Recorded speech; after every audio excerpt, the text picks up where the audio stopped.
Hoy vamos a continuar con nuestra serie, la serie de este mes que hemos titulado Economía a la manera de Dios.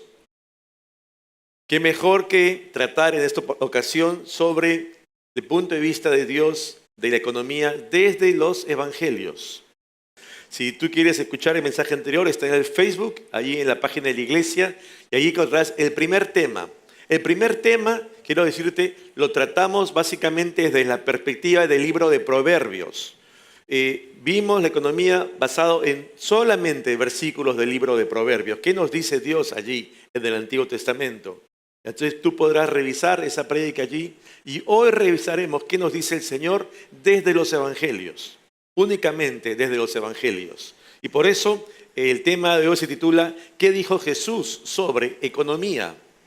¿Qué dijo Jesús sobre economía? Ahora, yo no he estudiado economía, pero todos de una manera u otra tenemos que ver con la economía, la diaria, la local, la familiar, la de casa. ¿Qué es economía? Bueno, más allá de una definición técnica, creo que la más sencilla es la que nos da la Real Academia Española. Y creo que encaja perfectamente en la intención que quiero compartir contigo en esta noche. Economía lo define la Real Academia Española de la siguiente manera. Es la administración eficaz y razonable de los bienes. Economía se define como la administración eficaz y razonable de los bienes. Es decir, de qué manera tú y yo administramos los recursos que van a llegar ¿a dónde? A nuestras manos. Y desde esa perspectiva, entonces tenemos que evaluar nuestra conducta en dos vertientes. La primera hacia Dios y la segunda en un estado horizontal en relación a los demás. En torno a la primera, quiero compartir contigo tres premisas. La premisa número 1, la riqueza es motivo de obstáculo cuando es mi prioridad. La riqueza es motivo de obstáculo cuando es mi prioridad. Aquí Jesús va a estar hablando en el margen de la parábola del mayordomo infiel. Por eso te ruego que me acompañes al Evangelio de Lucas, capítulo 16, verso 13.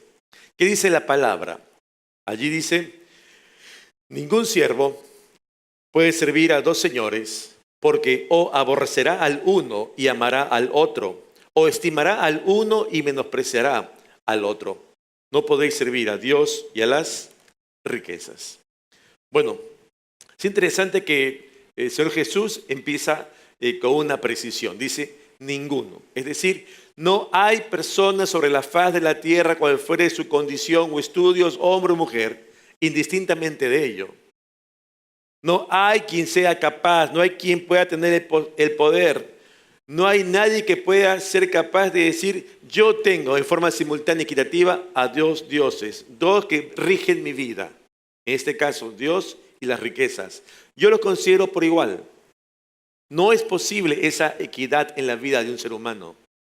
Y en tal sentido, yo voy a tener en mi vida solo un Dios. Alguien que voy a estimar como quien tiene la autoridad suprema en mí. Cuando yo digo rindo mi vida, yo tengo que definir ante qué Dios es. ¿Es el Dios de la palabra, el Dios de la escritura, el Dios que te creó a su imagen y semejanza? Con D mayúscula. ¿O es otro Dios? Un Dios con D minúscula, que en este caso lo equipara a las riquezas. Y es interesante que Jesús acaba de decir, ¿por qué? Es decir, da la razón, el fundamento. No solamente da esa sentencia declarativa, sino dice, esto es una realidad porque en algún momento de nuestra vida, el hombre dice, va a aborrecer a uno. Perdóname, Jesús, tú estás diciendo que yo aborrezca algo. Eso no es contrario a tu amor. Es que hay que entender lo que quiso decir. Cuando dice, porque finalmente el hombre aborrecerá a uno, significa voy a comenzar a amar menos a uno. Eso quiere decir en el original cuando escribe voy a aborrecerlo. Aquí, en este contexto, en este pasaje. No puedo amar por igual a todos. Voy a comenzar entonces a amar menos a uno de forma que al otro lo voy a amar más.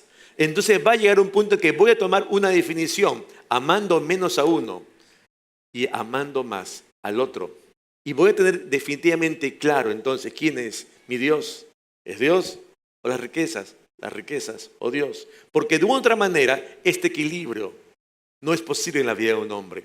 Yo tengo que definirme y entonces a uno amaré menos y al otro amaré más. Y entonces podré yo saber concretamente a quién pongo como el regente en mi vida, quién es realmente mi Dios. Y por eso es interesante que aquí nos dice, hay algo que debemos considerar siempre, que se produce en los hombres cuando su corazón, su perspectiva gira en torno a las riquezas y del cual todos debiéramos estar percibidos. ¿Qué cosa es? La avaricia. La avaricia. El problema no son las riquezas. El problema es la conducta, la actitud que tenemos nosotros los hombres hacia las riquezas. Y entonces ese es un punto que tenemos que tener presente. Porque finalmente tomaremos definiciones menguando nuestro amor a uno y nuestro apego, nuestra cercanía hacia el otro. Y entonces, ¿viviremos tras las cosas, tras los bienes, tras las riquezas, o viviremos tras el Señor? Esa es una situación donde se van a definir ¿qué? Nuestras lealtades. ¿A quién le somos fiel? Y es por eso que no se trata del dinero o las riquezas, se trata de nuestro amor. Nuestro amor al dinero, a las riquezas, o nuestro amor a Dios, por encima. ¿Cuál está por encima en nuestra vida? Es interesante que esa situación de las riquezas, justamente por eso, nos puede llevar a trastocar situaciones de mi relación con el Señor. Cierta vez hubo un joven que escuchó un día la palabra y se quedó impresionado por ese mensaje de amor y de redención de nuestro Salvador. Pero también escuchó la voz de su padre. Era un padre comerciante, empresario, y ese padre le dice, hijo, mira, tenemos un gran negocio familiar, tenemos una empresa. ¿Y quién mejor que tú y no otro que pueda asumir las riendas de nuestro negocio cuando tú crezcas? Va a llegar el momento que yo voy a dejar de estar. Y qué hermoso sería que tú lo asumas, que te encargues de todo eso que tenemos hoy aquí delante. Entonces este joven tomó conciencia y tomó nota de lo que su padre anhelaba en su corazón. Y entonces mientras estudiaba comenzó a abocarse más a la preparación y llegó el tiempo en que entró al trabajo, conoció todas las áreas, llegó el tiempo de la transición y asumió finalmente la responsabilidad de liderar la empresa de su padre. Ahora él estaba a cargo, llegó a ser el gerente general y pasan los años, ya es un adulto mayor y se da cuenta y revisando su vida dice, efectivamente creo que lo hice bien. Era una empresa boyante, con grandes recursos. Está cerca ya la jubilación, pero se da cuenta de algo. Esto tuvo un costo. Él tuvo que decidir un día y decidió seguir por empresa. ¿Cuál fue el costo? Dejó absolutamente de lado su relación con Dios. Y ahora, en esa edad adulta ya grande, recapacita y se da cuenta de esto. Y entonces dice, ¿cómo es que dejé aquello que un día impactó mi vida? Esto no está bien. Y recapacitando dice, ya es tiempo que me retire y voy a abocar mi vida, el resto que me queda. Así como le puse todo el empeño a las cosas de la tierra, ahora le voy a poner todo el empeño a las cosas del cielo. Y se jubila. Y con él llegó un nuevo estado, ¿no? ¿Verdad? Laboral, ahora es pensionista. Pero también llegó otro estado. ¿Sabes cuál? La muerte. Falleció. No tuvo tiempo de poder vivir esa segunda etapa. No tuvo tiempo de llegar a plasmar en realidad aquello que dijo, ¿verdad? Me olvidé de esta otra área en mi vida. Solo quedó como un anhelo. Y eso se dio en su vida porque un día tuvo que tomar una definición. ¿A quién amaba más? ¿A quién amaba menos? Y cada uno de nosotros así igual toma definiciones en su vida. Hay que trabajar. Todos tenemos responsabilidades. Todos tenemos obligaciones. Pero hay que tener en ese sentido un criterio. Sin dejar de trabajar, hay que ver a quién ponemos como prioridad en nuestra vida. Y es por eso que Jesús, hablando ahora ya en la parábola del sembrador, está en Mateo 13, versos 18, 19 y 22. Va a decir lo siguiente. ¿Qué pues vosotros, oíd vosotros la parábola del sembrador? cuando alguno oye la palabra del reino. Ahora, tú vas a escuchar en esta noche solamente pasajes de los evangelios. Creo que los creyentes, si conocen algunas referencias bíblicas por encima de las demás, son los evangelios. Es decir, esa historia ya la conozco. Entonces no te voy a leerla para que la conozca porque seguramente conoces todas. Pero yo quiero que tú prestes especial atención en esta noche. No a ese relato, sino que tú te puedas identificar en ese escenario que plantea ahora los evangelios. Y te puedas tal vez identificar con alguno de los personajes, de forma tal que al final tú puedas decir, Señor, tú me estás hablando de esta u otra manera. Tú me estás llevando a tomar una actitud u otra. Porque la historia ya te la conoces, sino qué es lo que quiere Dios hablarte a ti. Y aquí en esta parábola del sembrador, recuerda, son 4 tipos de tierras que representan a 4 personajes, a 4 hombres, a 4 corazones, a 4 vidas. Y una de ellas es la que cita ahora Jesús en la parábola. Dice, versículo 22, el que fue sembrado entre espinos, ese es el que oye la palabra, pero el afán de este siglo y el engaño de las riquezas ahogan la palabra y se hace, ¿qué? Infructuosa, ¿verdad? Aquí lo que está diciendo el Señor es, bueno, cuando hay personas que escuchan la palabra del Señor, entonces realmente uno es receptivo a ella. Y lo que todo el mundo anhela es que una vez que esa semilla de las buenas nuevas ha llegado a esa tierra que es nuestras vidas, pueda un día germinar. Pero ¿qué acontece aquí? Que esta tierra que soy yo es la vida de cada uno. Es descrita de 4 maneras y una de ellas es la vida de un hombre. Y aquí la característica de esta vida es como un terreno lleno de espinas. Un terreno lleno de espinas. Es interesante que Jesús dice lo siguiente, que se conjuga aquí la presencia de 2 elementos. Uno, el afán. Es un hombre que está afanado. Es un hombre que está con ansiedad. Es un hombre lleno de preocupaciones. Es una persona que tiene 1000 proyectos y está abocado a los mismos. Sino también dice que está sumergido en el error producto del engaño al cual lo lleva ¿qué? Las riquezas. Es decir, en esta vida se conjugan el afán y a la vez el error. Y de esa situación coyuntural que le produce el error de la perspectiva que dan las riquezas, como que las riquezas es lo más valioso de la vida. Y ese es el error que dice Jesús, en el cual cae el hombre. Entonces, cuando esas situaciones se dan en un ser humano, esa palabra que un día llega al hombre, cuando trata de germinar y dar fruto, ¿qué pasa? Aquí dice, esa palabra es ahogada. Esa palabra es ahorcada. Esa palabra resulta tan asfixiada que finalmente va a ser ¿cómo? Sin fruto. Por eso dice infructuosa.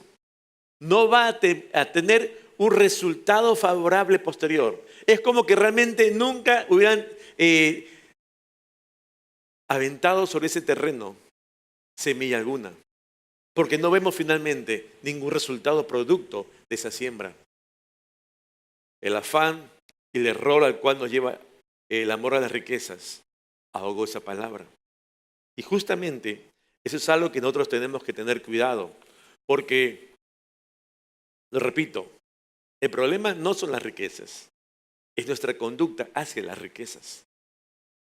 Y es allí justamente donde el creyente, tú y yo, tenemos que tomar definiciones día tras día sobre las riquezas, sobre quién voy a amar más en mi vida y a quién voy a amar menos. Y allí yo entonces diré, este realmente es mi Señor. No de palabras, sino mi vida misma, mi actitud, mis decisiones van a decir, este es mi Dios. Recuerdo, estábamos con mi esposa conversando hace muy poco con una pareja de pastores. Y ellos nos decían, mira Juan, cuando yo empecé el ministerio, era una iglesia muy pequeñita.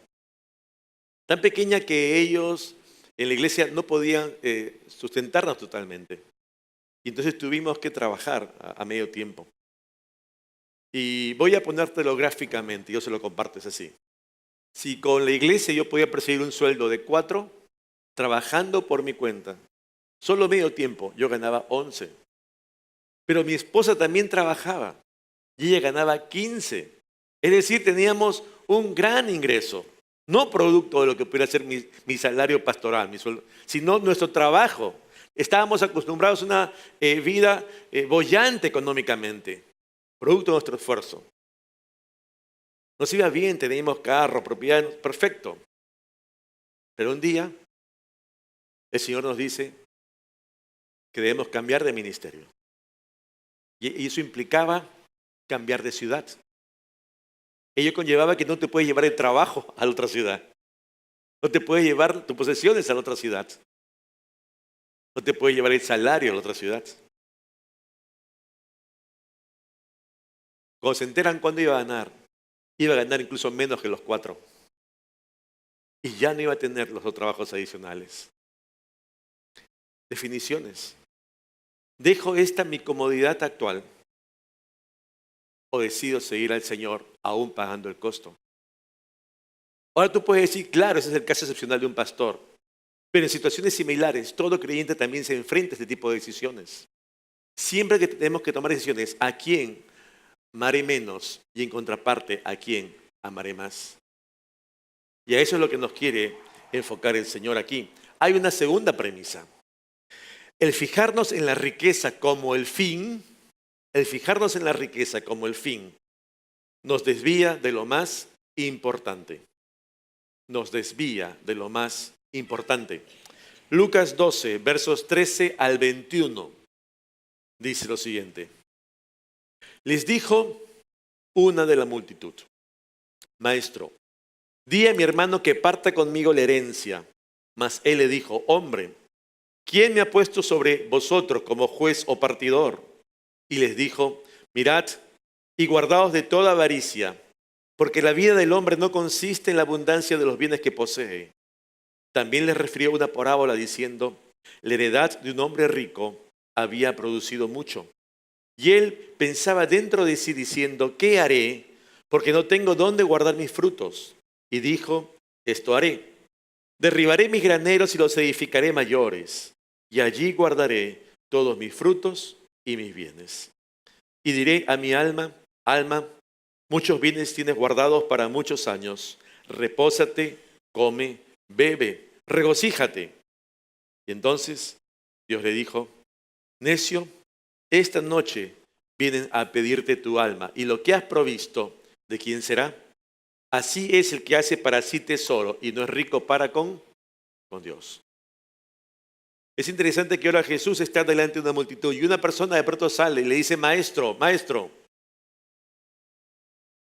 quiero que hagas algo por mí. Ven, anda, habla con mi hermano. Está diciéndose básicamente aquí a ese hermano de vientre, a ese hermano de carne y sangre. No a que tú dices: hola hermano, ¿cómo estás? No, a ese hermano de padre y madre. Anda donde él. Y quiero que tú vayas e intercedas. ¿Para qué? Para que se divida nuestra herencia.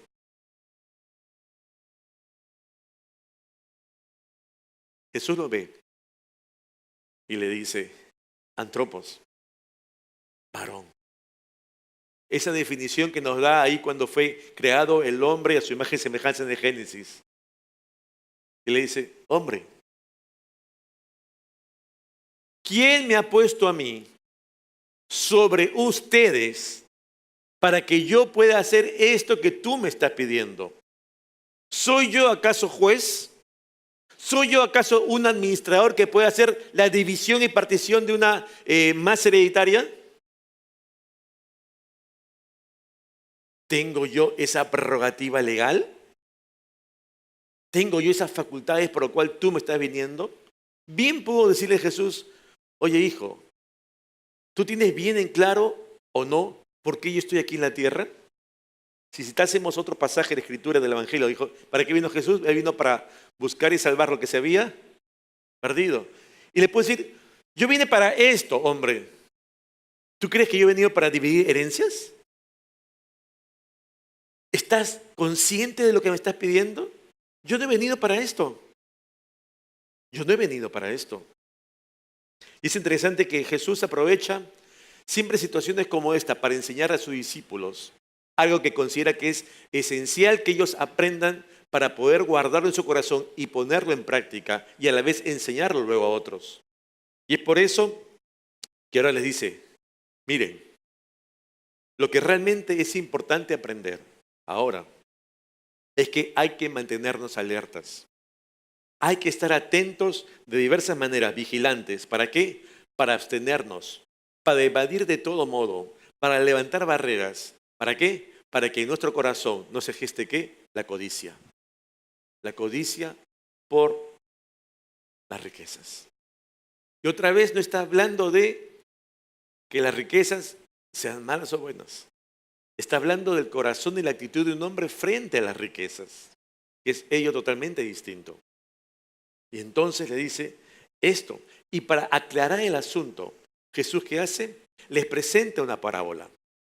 Allí habla de un hombre que tiene dos cualidades, si es que pueden llamarse así, mejor características, que es un hombre rico y también a la vez es un hombre insensato. Y cuando uno ve a este hombre, justamente va a ir describiéndolo así en el pasaje. Si te das cuenta, es un hombre que tiene una gran hacienda, tiene gran productividad, tiene superabundancia de frutos, tanto así que los depósitos en los cuales él recogía y guardaba el producto de su venta, su cosecha, todo ya es insuficiente. Y entonces comienza a hablar para sí qué haré, y después él solo se contesta, esto haré. ¿Cuál es la respuesta de Dios a este hombre rico e insensato? ¿Cómo lo define? Necio. ¿Te acuerdas? Necio. Este es un hombre sin sentido común. Este es un hombre que por implicancia es un ignorante. ¿Por qué? Porque gramaticalmente desconoce lo que realmente es más importante. Porque se ha enfocado exclusivamente en qué? En recopilar, en codiciar bienes. Porque este hombre está recopilando solamente para sí. ¿En quién piensa? En él, en lo que es provechoso para su vida. Es un hombre, hablaríamos hoy, habla de una empresa, es una empresa sin responsabilidad social, porque solamente piensa en sí. Entonces, Jesús le dice, consideren este hombre que es rico, pero insensato. Un hombre que solo tiene un afán egoísta en su vida. Y eso es una advertencia que nosotros debiéramos tener también presente hoy. Leía unos libros y es interesante, un comentarista dice lo siguiente. En la palabra tenemos nuestras pautas de vida para el diario andar. Y es interesante que cuando uno revisa, por ejemplo, los 10 mandamientos que dejó Dios al pueblo de Israel,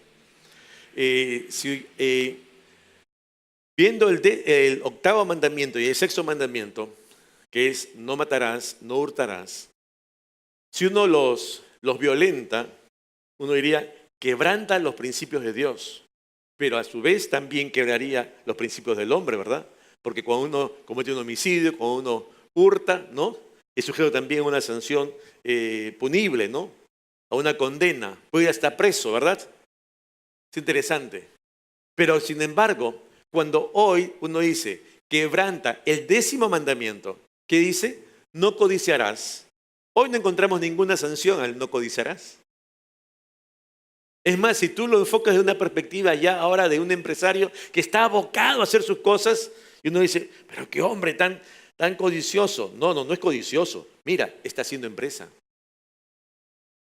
¿Cómo ha cambiado la perspectiva, verdad? Y entonces comienza a darse una tergiversación de lo que en su momento Dios estimó. Y por eso Jesús nos dice, ojo, no consideren solamente hacer tesoros en la tierra, sino también hacer tesoros ¿dónde? En los cielos. Y por eso, allí, Mateo 6, versos 19 al 21, dice lo siguiente, no os hagáis tesoros en la tierra, donde la polilla y el orín corrompen, y donde ladrones minan y hurtan, sino haceos tesoros en el cielo, donde ni la polilla ni el orín corrompen, y donde ladrones no minan ni hurtan. Porque donde esté vuestro tesoro, allí estará también vuestro corazón. Aquí hay un no rotundo, un no definitivo. No lo deja como una opción para el hombre. Le dice, no te afanes, no des tu vida en abocarte por conseguir todos esos tesoros aquí en la tierra. Hay un peligro, considéralo siempre, latente que está allí. Que esas riquezas que podemos acumular, la polilla se lo devora. El orín lo corrompe. Es decir, todo lo que se ha acumulado un día resulta inservible. Y si no fuera así, vienen los ladrones que minan y lo hurtan, se lo llevan. ¿Con qué te quedas? Con nada. Absolutamente temporal, pasajero, te abocaste, te esforzaste y no sirvió de nada. Sin embargo, considera que hay algo más importante que tú puedas hacer tesoros, ¿dónde? En los cielos. Ese será una inversión duradera, una inversión que valdrá la pena, una inversión para la eternidad. Porque esa inversión, eso que vemos allí, que es hacer tesoros en los cielos, no es sujeto a corrupción. Allí la polilla ni el orín corrompen. Allí los ladrones no pueden hurtar. Allí no se da todo esto. Y es por eso que tenemos que considerar dónde está nuestro corazón. ¿Qué es lo que es más importante para nosotros? ¿A quién amaré más? ¿A quién amaré menos? Tercera premisa. Al ofrendar a Dios, revelo quién es para mí. Al ofrendar a Dios, yo voy a decir con esa ofrenda quién realmente es Dios para mi persona. Marcos 12, verso 41 al 44. Estando Jesús sentado delante del arca de la ofrenda, miraba cómo el pueblo echaba dinero en el arca. Y muchos ricos echaban mucho. Y vino una viuda pobre y echó 2 blancas, o sea, un cuadrante. Entonces, llamando a sus discípulos, les dijo: de cierto os digo que esta viuda pobre echó más que todos los que han echado en el arca, porque todos han echado lo que les sobra, pero esta, de su pobreza, echó todo lo que tenía, todo su sustento. Ahora está Jesús sentado allí delante del cofre del tesoro en el templo y ve cómo comienzan a desfilar todo el pueblo. Todo el pueblo que viene a dejar su ofrenda al Señor. Y dice, comienza a echar cada uno. Ahora, lo que no sabemos, no nos dice tampoco la palabra, es ese echar. ¿Alguna vez ha jugado sapo? ¿No? Que tira. Dice, si echaba su moneda, si echaba su ofrenda, o la depositaba. Pero indistintamente de ello, iba y dejaba su ofrenda. Dejaba su ofrenda. Pero Jesús no solamente es un observador allí más. Recuerda que Él es Dios. Y Él escudriña no solamente lo que está pasando, sino la intención del corazón de cada uno de ellos. Y ve cómo el pueblo, persona tras persona, familia tras familia, van desfilando y dejando su ofrenda en el altar de Dios. Pero en eso hace una variación, y lo encontramos en el pasaje, que dice, ahora aparecen ricos. Es decir, diferencia de los ricos del pueblo. Es una minoría. Es gente que tiene abundancia de riqueza. Tienen mucho más de lo necesario. Tienen de manera que sobreabundan los bienes en su familia. Ellos no tienen necesidades económicas. Tendrán otras necesidades, pero económicas no. Y entonces a estas personas, allí el reto dice, pasan los ricos. Y ve que los ricos también vienen y también echan su ofrenda en el cofre del altar del Señor. Y dice que dejan mucho, abundante cantidad de bienes. Y uno podría, qué generosos. ¡Wow! ¡Qué cantidad de dinero que comienzan a dejar aquí! Pero es interesante que cabe hacer una precisión. ¿Sabes qué? ¿Cuál es la diferencia entre lo que hace el pueblo y lo que hacen los ricos? Hacen una cosa igual, ambos echan. La diferencia está en la cantidad. Unos echan gran cantidad y otros tal vez lo que tienen nada más. Pero hasta allí Jesús está mirando y de pronto ve que viene una viuda pobre y echa 2 moneditas. Y entonces allí Jesús hace un corte. Porque tal vez los discípulos que están también con él están mirando y dicen, ven pero no ven lo que Jesús está viendo. Y Jesús otra vez aprovecha la ocasión para dejar sentada una enseñanza a los suyos, para instruir a sus discípulos. Y entonces le dice, consideren lo que han visto en este momento delante de ustedes. ¿Han visto a quién? A esta viuda. Esta viuda que deja su ofrenda en el altar. Ahora, es una viuda pobre. Recordemos un poco el contexto. En ese entonces y esa cultura, ¿quién llevaba, quién mantenía, sostenía el hogar? El padre de familia. Cuando el hijo se casaba, salía del hogar, formaba su hogar y salía. La hija se casa, se va con el marido a otro hogar, desaparece. Al final, ¿quién queda? Hombre, mujer, esposo y esposa. Y en este caso, el esposo falleció, por eso es viuda. Pues si te percatas, no dice, y una viuda dejó 2 monedas. ¿Qué dice? ¿Una viuda? Pobre. Okay. Ahora, podemos tener diferentes percepciones de lo que nos significa pobre. Y por eso, en el idioma original que fue escrito, ¿sabes qué? Hace la precisión. Hace que esta mujer, esa pobreza que podemos leerla de diversas maneras, dice, es una mujer en estado de mendicidad. Es pobreza extrema. Es tal vez ella tiene ese momento para vivir solo el día. Esa es la real condición de esta mujer. No tiene nada más de lo que tiene allí en sus bolsillos. Entonces, allí comprendemos cuando dice mujer pobre. Mujer pobre. Una mujer con absoluta necesidad porque ya no hay nadie quien vele por ellas. Y en esa situación, esta mujer viene y dice, deja esas 2 monedas. Y Jesús le recalca y deja constancia en el Evangelio. Unos dejaron mucho, los ricos. Sin embargo, esta viuda pobre dejó 2 monedas. ¿Y qué dice? Los ricos daban de lo que les sobra, de lo que les sobra. Pero esta viuda pobre dio todo lo que era para su sustento. Es decir, se quedó sin nada. Como vimos la vez pasada, ¿tú crees que el Señor que estaba allí viéndola directamente va a dejar pasar por alto esto? Estoy convencido de que Dios iba a encargar de sostener a esta mujer. Porque Dios honra a los que le honran. Y entonces, allí vemos, por eso, ese pasaje tan conocido, ¿te acuerdas de Mateo 6:33? Mas buscar primeramente el reino de Dios y su justicia y todo lo demás os he dado por ¿qué? Añadido. ¿Recuerdas ese contexto? Justamente estaba haciendo comparaciones en que Dios se encarga de el alimento, el vestido. ¿Cuánto más se va a encargar de los hombres? En ese contexto fue dado ese pasaje. Dios se encarga. Pero ¿qué está haciendo la precisión? No está hablando de cuánto estaban dejando. Está hablando de la actitud del corazón al momento de dar. Esa viuda lo daba todo. ¿Por qué? Porque sabía a quién venía a adorar con su ofrenda. ¿A quién? A aquel Dios que era quien regía absolutamente su vida. A aquel Dios que ella podía venir en confianza absoluta, en total dependencia al entregar todo lo que tiene. Decir, tú eres mi Señor. Todas las cosas son tuyas. Te entrego todo lo que te corresponde. En total dependencia de ti. Tú te encargas de mí.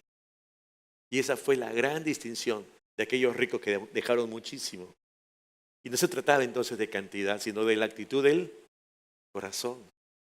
Pero así como tenemos esas perspectivas en cuanto a Dios, por las riquezas, no vivimos aún en el cielo, estamos en la tierra. Y entonces hay una segunda variable, nuestra actitud hacia los demás con las riquezas. Y quiero también dejar contigo 3 premisas. Y la primera de ellas es esta premisa 4. Tributar no solo es una obligación, es un asunto de conciencia también. Tributar no solo es una obligación, es un asunto de conciencia. Mateo 17, versos 24 y 27, dice, cuando llegaron a Capernaum, vinieron a Pedro los que cobraban las 2 dracmas y le dijeron, ¿vuestro maestro no paga las 2 dracmas? Y él le dijo, sí. Y al entrar en casa, Jesús le habló primero diciendo, ¿qué te parece, Simón? Los reyes de la tierra, ¿de quiénes cobran los tributos o los impuestos? ¿De sus hijos o de los extraños? Y Pedro le respondió, de los extraños. Jesús le dijo luego, los hijos están exentos. Sin embargo, para no ofenderles, ve al mar y echa el anzuelo. Y el primer pez que saques, tómalo y al abrirle la boca hallarás un estatero. Tómalo y dáselo por mí y por ti. Recordemos que Jesús tenía un ministerio itinerante, iba por todo Israel anunciando las buenas nuevas, y entonces iba de ciudad en ciudad, sale de una y entra a otra, y ahora están entrando ¿a dónde? A Capernaum, una ciudad marítima, allí al norte de Israel, en la ribera del mar de Galilea. Y cuando entran, está Jesús, obviamente con sus discípulos. La Escritura siempre nos dice que era acompañada de mujeres que atendían, seguramente también de otros varones. Está entrando Jesús y su comitiva, ¿no?, a Capernaum, y de pronto le salen al frente, rapidito nomás, dos cobradores de impuestos, dos hombrecitos amarillos. Simón, Pedro, tu maestro, porque no es nuestro maestro por si acaso, ¿eh? Tu maestro, ¿va a pagar los impuestos? Tu maestro, ¿va a pagar los 2 dracmas? Es como que llega y lo agarra en frío, pobre Simón, ¿no? Perdón, ¿qué pasa? Estoy llegando y ya vienes a cobrarme. ¿Qué responde Simón? Sí, claro, responde así de mutuo propio y de manera inmediata, pero en verdad no paga nada allí, ¿no? Solamente dijo sí, no, bueno, no tenía otra opción, ¿no? Sí va a pagar, pero no paga allí nada. Y cuando sigues en el relato, tú te das cuenta que ya no están en la vía pública, ya no están en la calle, donde fueron apercibidos por los cobradores. Ahora ya están en un inmueble, en esa casa, en ese hogar donde van a pasar un tiempo. Y ya allí, en esa casa, Jesús lo primero que hace es otra vez aprovechar lo que ha sucedido para brindar una enseñanza, para dejar sentado algo que es importante que sus discípulos aprendan y comprendan, no solo para ese instante, sino para el futuro. Y entonces ahí le dice, Simón, los soberanos de las naciones, de la tierra, ¿de quiénes cobran los tributos? ¿A quiénes le cobran los impuestos? ¿A los suyos o a los extraños? ¿A sus hijos o a los forasteros? Eso es lo que quiere decir aquí. La respuesta de Pedro, ¿cuál es? A los extranjeros. Entonces, si le cobran a los extranjeros, dice, entonces a los hijos están exentos. Veamos otra vez al contexto. En la antigüedad, los gobernantes exigían tributo ¿a quién? A sus súbditos. Todos debían pagar tributos para poder mantener el reino, pero alguien estaba exento. ¿Sabes quién? El gobernante y su familia. El hijo estaba exento de pagar el tributo. Quienes pagaban el resto de súbditos. En ese contexto, en esa cultura oriental, en esa forma de vida, entonces cuando uno hablaba, ¿a quién se le pide al extranjero? Entonces el hijo está exento. ¿Para qué eran los 2 dracmas? Eran básicamente para el sostenimiento del templo, porque había que sostenerlo. Era caro. Había un impuesto, 2 dracmas. Y cuando viene Jesús le dice, bueno, ¿tu maestro va a pagar este impuesto? Es interesante porque en este contexto ahora, Jesús puede recordar y decir, bueno, ¿cuál es el propósito de estas 2 dracmas? Mantener el templo, ¿verdad? El servicio del templo. ¿El templo de quién? De Dios. Es para este fin, para el templo de Dios. ¿Y yo quién soy? Soy el hijo ¿de quién? De Dios, ¿no? Entonces yo estoy exento. Yo estoy exento. Pero te das cuenta, pudo haber argumentado incluso legalmente. Pero Jesús no dice eso. ¿Qué hace Jesús? Le dice, Simón, no quiero ser de tropiezo para ellos. Yo podría argumentar ello. No me corresponde pagar. Pero no quiero ser de tropiezo para este pueblo. Anda al mar y ya conoce la historia. ¿Y qué dice finalmente? Paga. Paga el impuesto. Es lo que nos corresponde hacer. Más allá de que sea un derecho o no, no seamos tropiezo, paguemos. Y eso hace. Yo por supuesto espero que aquí todos paguemos nuestros impuestos, ¿verdad? Espero yo. Quiero creerlo que como creyentes pagamos nuestros impuestos. Es interesante que eso espero de la iglesia y del Señor, pero no puedo esperarlo de todo el mundo. Por eso existen lo que se conoce como los paraísos fiscales, pues, ¿no?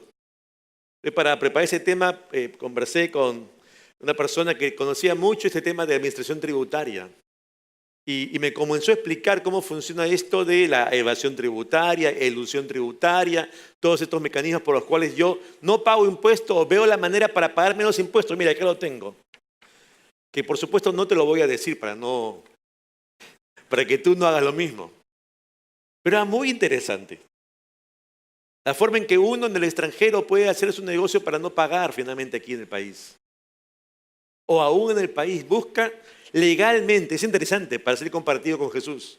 Legalmente, tienes este adagio, ¿verdad? Echa la ley, échala La trampa, ¿verdad? Lo conoce muy bien.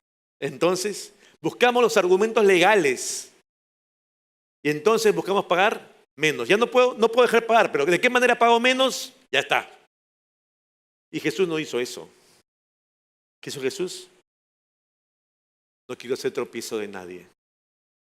Paguemos, Pedro. Paguemos. Ya no era un asunto de legalidad, sino un asunto ¿qué? Moral. Era un asunto de ética. Y muchas veces nosotros también tenemos que tomar decisiones al respecto. No es un asunto legal. Dice, pero es legal, yo puedo hacerlo. La pregunta, ¿pero es ético? ¿Te das cuenta? ¿Es moral?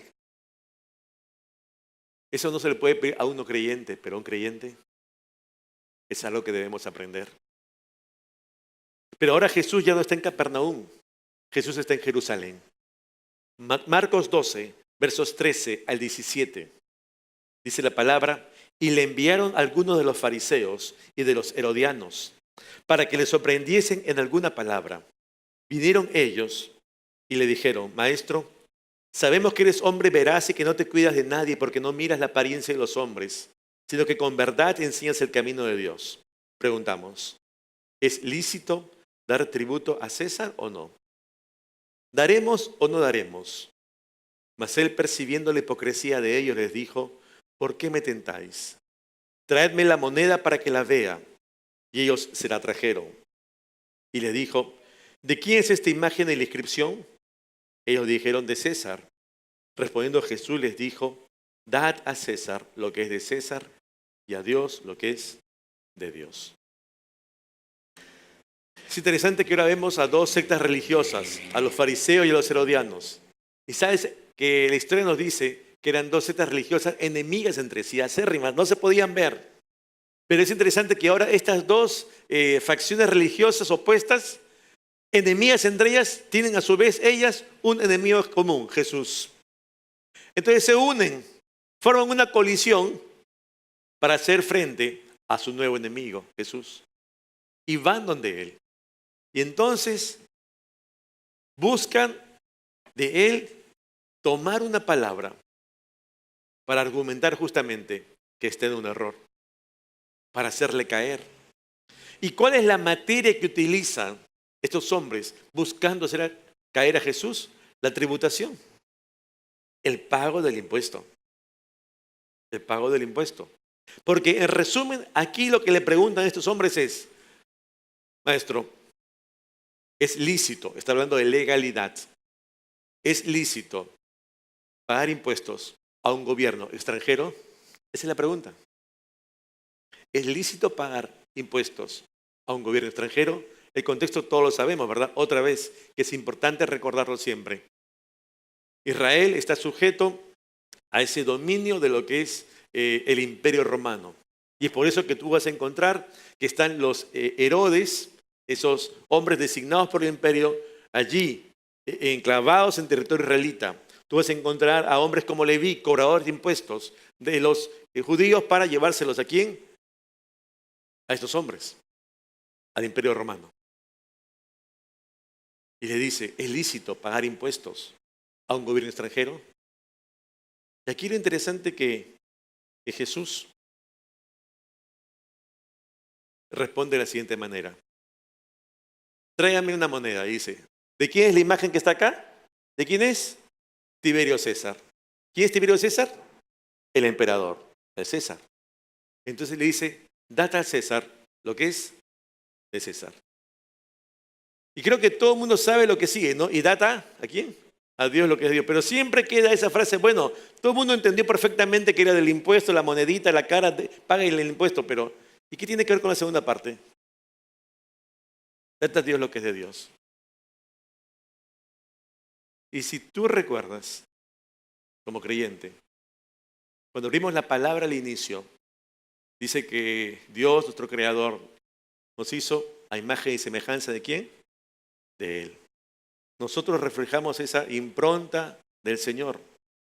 Somos la imagen del Señor. Claro, no somos como Él físicamente, somos la imagen del Señor.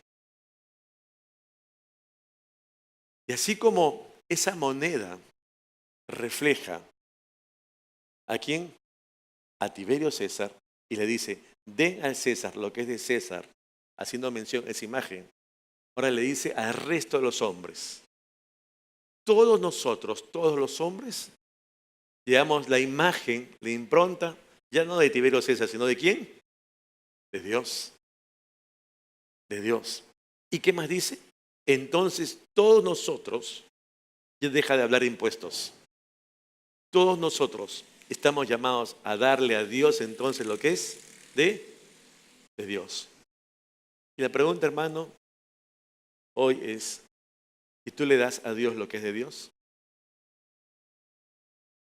¿Tú le das a Dios lo que es de Dios? Cuando tú te levantas, te bañas, te acicalas, te ves en el espejo y digas, mira, aquí estoy yo, mira cómo estoy. Pero tú recordás ahí también que tú fuiste creado a la imagen de Dios. Yo quiero que dejes de pensar un momento en la monedita con la cara de Tiberio César. Ahora que tú recuerdes que tú eres la impronta, tú tienes la imagen de Dios. Fuiste creado así, la imagen de Dios. Entonces tú también tienes una responsabilidad para con Él, no solamente para pagar impuestos. Y te pregunto, ¿tú le das a Dios lo que es de Dios? Estamos hablando del futuro, estamos hablando de tu pasado y tu presente hasta aquí. ¿Cómo hemos respondido ante ese llamado que el mismo Señor Jesucristo nos hace a todos los hombres? Considéralo. Hay una quinta premisa. Los compromisos laborales que se cumplen no son motivo de disgusto.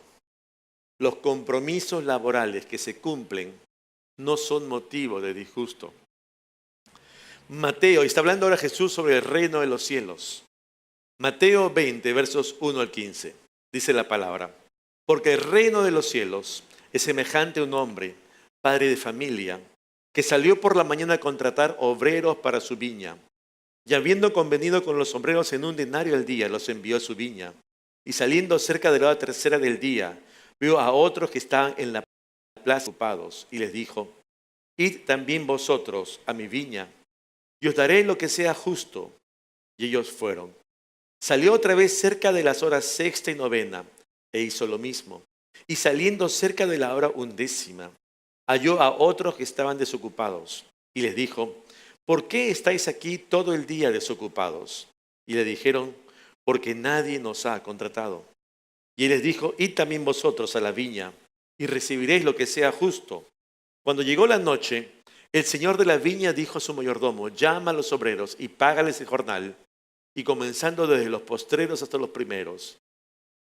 Y al venir los que habían ido cerca de la hora undécima, recibieron cada uno un denario. Al venir también los primeros, pensaron que habían de recibir más, pero también ellos recibieron cada uno un denario. Y al recibirlo murmuraban contra el padre de familia diciendo, estos postreros han trabajado una sola hora y los has hecho iguales a nosotros, que hemos soportado la carga y el calor del día. Y él respondiendo dijo a uno de ellos, amigo, no te hago agravio. ¿No conveniste conmigo en un denario? Toma lo que es tuyo y vete. Pero quiero dar a este postrero como a ti. ¿No me es lícito hacer lo que quiero con lo mío? ¿O tienes tú envidia porque yo soy bueno?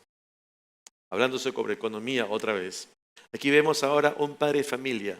Podríamos decir que es un pequeño empresario porque tiene su viña. Ahora es un hombre que tal vez no está buscando tener a alguien en planilla permanentemente, sino que quiere solamente a un jornalero, alguien que trabaje un día y por ese día se le pague. Y sale a las calles, sale a las plazas y ve a hombres allí en las esquinas y los busca. ¿Quieren trabajar ustedes en mi viña hoy día? Sí. ¿Estamos de acuerdo? Sí. ¿Qué les parece? Acordamos. Un denario por todo el día de trabajo. ¿Estamos? Sí. Perfecto. Vayan a mi viña. Y van. Es un hombre que quiere que su viña produzca. Necesita más hombres que trabajen para él. Y entonces sale nuevamente a las calles y a las plazas. Y hace este negocio, contratar a gente para ese día. No solamente lo hizo como al inicio, dice al levantar, al despertar el alba, al amanecer el día, sale a las calles y busca contratar. Él hace lo mismo a las 9 de la mañana, a las 12 del día, a las 3 del día, a las 3 de la tarde, a las 5 de la tarde, finalizando ya la jornada laboral. Sigue contratando. A estos últimos les dice, Y es por la tarde, va a acabar el día. ¿Qué hacen aquí parados, desocupados en la calle? Y esos hombres le responden a este hombre. Le dicen, es que nadie nos ha contratado. Está diciendo, nosotros estamos interesados en trabajar. Lo que sucede es que nadie nos ha dado la oportunidad. Por eso estamos aquí desocupados. Y entonces este hombre que tiene su viña le dice, no se preocupen, yo les doy la oportunidad. ¿Quieren trabajar? Vayan a mi viña y yo les daré lo que creo que será justo para ustedes. Y van. Entonces, acontece que ya se hace de noche. Se hace de noche y entonces llega este hombre, digamos, a su empresa para contextualizarlo y sencillamente dice, bueno, llama a su administrador, que es su mayordomo, ¿no? Le dice, quiero que empieces a pagar, porque recordemos, ahora somos empleadores, ¿no? Hay gente que ha trabajado para nosotros y a esa gente que ha trabajado para nosotros, ¿qué cosa hay que hacer? Hay que pagarles, pues, ¿no es cierto? Eso es lo justo. Yo no puedo hacer que otros trabajen para mí y no les pague. Eso tiene que considerar ¿quién? Un empleador siempre. El empleador debe pagar cuando contrata a alguien para que trabaje para él. Eso no lo puede decir, hoy día no tengo liquidez. No puede decirle eso a un trabajador. Él tiene que ver la manera de poder cumplir. Tiene una obligación para aquellos a quienes ha pedido que trabajen para él. Sin embargo, este hombre le dice, mira, administrador, comienza a pagar por los últimos, los que llegaron tarde, a las 5 de la tarde, ya al final de la jornada. Y acaba pagando a los que vinieron desde el inicio del día. Y entonces comienza el administrador a pagarle. Bueno, pasen por aquí, por caja, entonces hacen su fila y comienza a dar un denario. Los que están allí mirando, están todavía en la cola, dice la precisión bíblica que están viendo a aquellos que empezaron el día y hacen su razonamiento. Si a este hombre que ha trabajado solamente 1 hora le das un denario, yo que me he deslomado, he trabajado 10 horas, pero si he trabajado 1 hora, un denario, yo 10 horas, ¿cuánto me deben dar? Denario, pues no es cierto, lo lógico. Pero cuando llego a ventanilla y me dan un denario, ¿cómo crees que me siento? Decepcionado, ¿verdad? Y esa es la actitud de estos hombres, esta es la actitud de estos empleados. Y entonces, ¿cuál es la reacción inmediata? Comienza una murmuración. ¿Contra quién? Contra su empleador. Es un empleado que comienza a murmurar contra su empleador. Este empleador es injusto. Este empleador no tiene criterio. Este empleador ha abusado de mí. Este empleador tal por cual y comienza a hablar improperios respecto de quién es su empleador. Esa es la conducta reactiva justamente de alguien que se considera como afectado en el ámbito laboral. Es interesante la respuesta del empleador, fíjate. Porque el empleador, recuerda, es un hombre que conoció a ese empleado esa mañana. No lo conoció antes tal vez. Y le dice, amigo. Tú estás hablando mal contra mí, ojo. ¿Y cómo le llama? Amigo. Él tiene anticuerpos contra mí como su empleador, pero el empleador no. Él busca que esa relación continúe, sea fraterna. Y entonces le dice, ¿tú consideras que yo te he agraviado? Te quiero que recuerdes algo. Cuando nos encontramos en la mañana y acordamos que tú ibas a trabajar para mí, ¿tú te acuerdas en cuánto fijamos que iba a ser tu jornal, tu salario? Sí. ¿En cuánto? En un denario. ¿Cuánto se te ha dado? Un denario. Entonces, toma tu denario y vete. Porque ese problema, si hablamos de justicia, ¿no se te ha dado lo que convenimos? Sí. Entonces, ¿por qué reniegas? Entonces, ¿de qué injusticia hablas? Entonces, ¿de qué abuso estamos hablando? Lo que pasa, y te la argumentación, ¿no? Es que como él trabajó menos y le has dado 1, yo que trabajé más, me has dado igual. Yo debí recibir más. Claro, esa es la perspectiva de él. Y es interesante por eso cuando enfrentamos temas laborales, escuchar siempre a las dos partes, no solo a uno. Tanto la perspectiva tuya como empleador o la perspectiva tuya como empleado, pero ambas, no solamente de uno, porque siempre miramos solamente de una perspectiva. Y por eso el empleador le dice, oye, yo no te he faltado. Porque si en todo caso fuera un tema de justicia, ¿cuánto convenimos contigo por esas 10 horas? Un denario. ¿Qué hubiera sido lo justo para con estos que trabajaron menos horas? No que si a ellos se les paga uno, a ti te pague más. No, sino que a ti se te pague uno y lo justo hubiera sido que a ellos se les pague menos. No, eso sería lo justo. Y este que trabajó 1 hora y tú 10, ¿cuánto tendría que haberle dado? 10 centavos de denario, ¿no es cierto? El que trabajó 3 horas, 3 centavos de denario, el que trabajó 5 horas y así 50 centavos y así sucesivamente. Esa escala. No es que a él uno y a ti más, sino que a ti uno y a ellos menos. Eso hubiera sido lo justo. ¿Tú recuerdas, hombre, que tú estabas desempleado? ¿Tú te acuerdas que yo como empleador te he dado a ti la oportunidad para que tengas trabajo? O sea, eso te has olvidado. Ahora solamente estás reclamando. Fíjate, esa perspectiva distinta.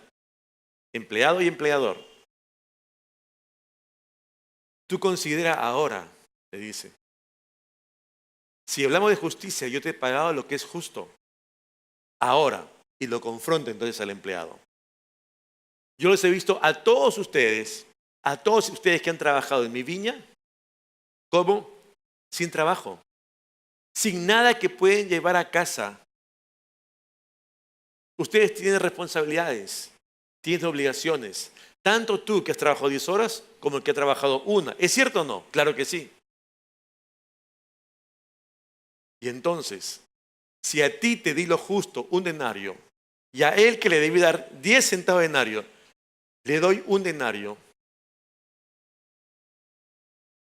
¿tú tienes envidia porque yo soy bueno para con él? En otras palabras, ¿qué figura tan opuesta a la de ese hombre de la parábola, rico e insensato? ¿No? Ahora sí vemos, digamos, a un empresario con responsabilidad social. ¿Qué está aplicando? Gracia. Ya no está aplicando la ley, la justicia, porque yo, bueno, a ti te voy a pagar 10 centavos porque es lo justo. Si no te va a pagar, ¿cuánto? 1. Te estoy dando más de lo que te corresponde. ¿Te estoy dando lo justo? No. Te estoy dando gracia. A ti no solo te doy justicia, sino te doy gracia. Y a todos les pago igual. Y eso es lo que no ve ese empleado quejumbroso. Pero lo que ven los empleados no quejumbrosos, ellos sí ven ¿qué? Gracia. Porque ellos deben reconocer que efectivamente se están dando más de lo que les corresponde. Yo creo que esa debe ser siempre nuestra actitud en esos temas de relaciones laborales. Considerar siempre ambas vertientes. La perspectiva de ambos. No solo de uno. Ah, sí, pobrecito. ¿Cómo se victimiza? ¿Que el otro no tiene razón en nada? Consideremos siempre ambas perspectivas en el trabajo. Una última premisa, la sexta. El honrar a nuestros padres implica ayudarlos económicamente. El honrar a nuestros padres implica ayudarlos económicamente. Mateo 15, versos 2 y 6 dice, ¿por qué tus discípulos quebrantan la tradición de los ancianos? Ahora están unos hombres acercándose a Jesús, ¿no? Y están recomendando a Jesús por hechos de sus discípulos. Y le dicen, ¿por qué no se lavan las manos cuando comen pan? Respondiendo él les dijo, porque también vosotros quebrantáis el mandamiento de Dios por vuestra tradición. Porque Dios mandó diciendo, honra a tu padre y a tu madre, y el que maldiga al padre o a la madre muera irremisiblemente. Pero vosotros decís, cualquiera que diga a su padre o a su madre, es mi ofrenda a Dios todo aquello con que pudiera ayudarte, ¿ya no he de honrar a su padre o a su madre? Así habéis invalidado el mandamiento de Dios por vuestra tradición. ¿Qué más le dice? Hipócritas. Es que me vienen aquí con unas artes santurrones y son unas artes hipócritas ustedes. ¿Por qué? Porque ahora viene un llamado de atención a Jesús y un llamado de atención a los discípulos de Jesús. Tu discípulo Jesús. Tú eres un maestro, ¿serás un buen maestro? Tus discípulos no están cumpliendo con los rituales de la purificación. Tus discípulos están quebrantando la tradición de los ancianos. Tus discípulos. Y comienza ese dedo acusador. Ellos están haciendo referencia a aquellas demandas de los rituales de purificación que implicaba la ley para poder acercarse. Y entonces a esas demandas de la ley, los ancianos le habían añadido rituales, tradiciones. Y entonces lo que le sacan en cara ahora a Jesús es, tus discípulos incumplen absolutamente todo ello. Es interesante la respuesta de Jesús. Jesús no responde con una pregunta, como le preguntaron a él. Tus discípulos han quebrantado. ¿Qué pasó? Jesús no responde ni afirmativa ni negativamente a la pregunta que se le ha planteado. Jesús no dice, no, no es cierto. O Jesús dice, sí, pues se equivocaron. No, no dice eso. Jesús responde poniendo ahora en el escenario a estos acusadores como acusados. Y les dice, un ratito, ¿de qué falta están hablando ustedes ahora? ¿De qué falta? Si vamos a ver de falta alguna, considérense ustedes ahora en esta situación. Ustedes son los que realmente han quebrantado la ley de Dios. ¿Por qué? Porque hay un mandato dado por el Señor. ¿Cuál es? Honra a tu padre y a tu madre. Es el mandato principal del Señor. Y entonces, ¿qué ha sucedido en la práctica? En la práctica, cuando sus padres tienen necesidad, ¿ustedes qué dicen? No te puedo ayudar, papá. No te puedo ayudar, mamá. ¿Por qué? Porque todo esto que tengo, todos los bienes y posesiones que he llegado a adquirir en mi vida, ¿qué sucede? Soy un hombre espiritual. Se los he dedicado al Señor. Se los he ofrendado al Señor. Ahora son del Señor. Ya no son míos. El Corbán. Y en tal sentido, yo ya no puedo disponer de ellos para ayudarles. ¿En qué termina todo? No los ayuda, pues, porque no tiene con qué. Es su argumento. Allí se hace uso de la tradición. Y esgrime justamente sus fundamentos para decirle, papá, ¿cómo quisiera ayudarte, pero no puedo? Porque lo que tengo no es mío. Y es que sucede que en el contexto, o trayendo el contexto, aquello que había sido ofrendado a Dios, ese hombre podía hacer usufructo, aprovechar las ganancias, las utilidades de ello, pero no puedo disponer porque ya a mi muerte esos bienes vienen a ser parte del tesoro del templo de Dios, porque ya los ofrendó a Dios. Pero en vida yo disfruto todo lo que esos bienes pueden generar utilidades, pueden generar ganancias. Pero en tal sentido ya no puedo utilizarlo para ayudar a terceros, pues, incluidos sus padres. Y eso es justamente lo que le dice Jesús. Ustedes ahora, alegando las tradiciones que dicen, están ¿qué? Invalidando básicamente el mandato de Dios. Invalidando el mandato de Dios. ¿Por qué? Porque ahora han dejado de honrar a su padre y a su madre. Es interesante que aquí vemos esta realidad. Porque cuando hablamos de honrar, ¿a qué se refiere aquí el Señor? Honrar es valorar a tu padre y a tu madre. Es premiar a tu padre y a tu madre que te criaron, que te cuidaron, que velaron por ti. Honrar es brindarles atención, brindar cuidado por ellos. Y es un adulto mayor. Tengo que sacar una cita, 8 horas en el Seguro Social. No puedo pedir tantos permisos, papá. Entonces, ¿cuál es la consecuencia? No te puedo acompañar. Tendrás que ir solo, pues. Otra vez no va a atenderse. No puede moverse. Aterricemos al día a día en la práctica de qué manera honramos a papá o mamá. Feliz día, papá. Y para ese día del padre llevas una cajita de medias. Como que en su necesidad fuera a comerse las medias, ¿no? No tiene para pagar la luz. No tiene una pensión. Sobrevive al día. Ha llegado a ser como esa viuda pobre, prácticamente un mendigo. Tú estás preocupado por tu familia, por los tuyos, pero te has olvidado de tu padre y de tu madre, que son ancianos. Yo cuando veo a veces aquí en la cafetería a parejitas que son de novios, y me acerco y veo a los novios con sus entrenadores en el curso de preparación matrimonial. Me acerco y les digo, ¡ay, qué lindo! ¿Qué tema están viendo? Entonces yo espero que me digan estos dos temas. Presupuesto o los suegros. Ya, ese es mi tema, dije yo. Le digo, chicos, ¿Han considerado en el tema de presupuesto la ayuda a los padres de ustedes? Claro, los chicos me miran desorbitados porque ellos están pensando en la boda, la luna de miel, cómo van a hacer para su casita. Claro, el ayuda de sus padres nunca está en el presupuesto de los novios. Porque generalmente se casan jóvenes y sus padres aún trabajan, tienen ingresos. Voy a considerar algo, esos padres no tendrán siempre esa edad. Van a seguir creciendo, van a ser mayores, adultos mayores. Tú nunca seguirás siendo ese mismo joven, también seguirás creciendo. Seguirás siendo ya un adulto grande. Esos padres que te criaron van a comenzar tal vez a llegar a ser pensionistas. No tendrán los recursos que tenían cuando tú eras niño, cuando tú eras joven, cuando tú eras un adulto joven. Ahora tienen una pequeña pensión. Ya no pueden mantener el ritmo de vida. Tal vez ni siquiera para sobrevivir. ¿Quién va a pelear por ellos? ¿El Estado? No. ¿Qué dice el Señor?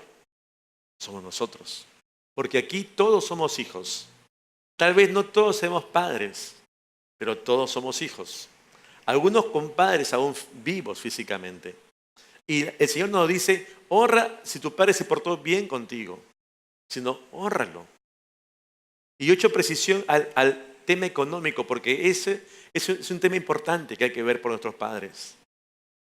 Que en un momento dejemos de ver solamente nuestra particular necesidad, sino también ver la necesidad de otros. ¿Y quién mejor que tu papá y tu mamá? No siempre se honra a los padres. Yo conozco casos que por circunstancias diversas, padre o madre pusieron la casa al nombre de ellos, de los hijos, o de un hijo o una hija. No creyente, por supuesto, y que en sus ámbitos de ganancia y ambición venden la casa y se quedan con todo el dinero. Pero la casa, ella nunca invirtió $1, pues se quedaron con todo y dejaron a la madre en la calle, llorando. Eso no es honrar a un padre y madre. Y muchas veces se abusa y se usa a los padres. Y cuando ya eres viejito, ya mereces un estorbo, como me comentan hacer un culto. Que los padres nos resultan un estorbo. ¿Crees tú eso? Conversaba con mi madre. Mi madre ya es un adulto mayor. Ella vive en un departamento solita. Es mi vecina. No vivimos juntos, pero es mi vecina. Vive en el mismo edificio.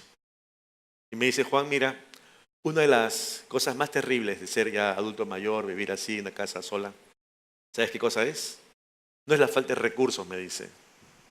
Es la soledad. Es vivir sola. Es la soledad. Tal vez no en todos los casos de los padres el tema sea económico, sino afectivo. Visitarles. Estar atentos a sus necesidades, no económicas, no materiales, emocionales. Ellos dieron su vida por nosotros cuando éramos pequeños. Ahora nosotros en esa edad adulta nos corresponde retribuirles. El llamado es honra a tu padre y a tu madre. Quiero terminar dando nuevamente un testimonio, como lo hice la vez pasada, como tu pastor. Y nuevamente no con un ánimo de figuración, sino de enseñarte con el ejemplo. Antes que me casara con Katy, con mi esposa, ya hace muchos años, a mi suegro lo despidieron, lo dejaron sin trabajo. Y no volvió a conseguir un trabajo.